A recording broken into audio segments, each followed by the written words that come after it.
Hello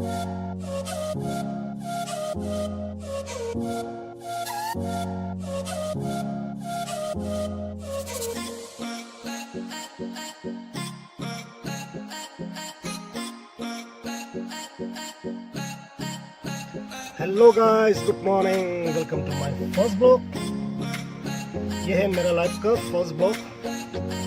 मेरा नाम है कर्मा, मैं रहने वाला हूँ लद्दाख का। गाइस, आज का शूट जो है मैं अपना घर के अंदर कर रहा हूँ, क्योंकि ये है अपना बल्ली, इसके साथ मैंने बहुत सफ़र किया था। गाइस, अगर वीडियो अच्छा लगे तो प्लीज़ लाइक कर देना और शेयर कर देना। फिर मिलते हैं गाइस नेक्स्ट ब्लॉग पे।